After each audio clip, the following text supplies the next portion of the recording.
حضور اکرم صلی اللہ علیہ وآلہ وسلم نے فرمایا کہ وحی نازل ہوتے وقت کبھی مجھ کو گھنٹی کی سی آواز محسوس ہوتی ہے، اور وحی کی یہ کیفیت مجھ پر بہت شاق گزرتی ہے۔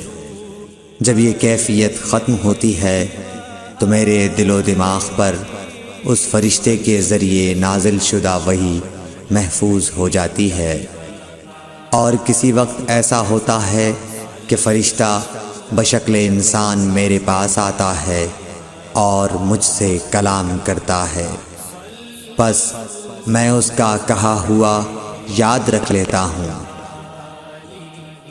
صحیح بخاری حدیث نمبر 2۔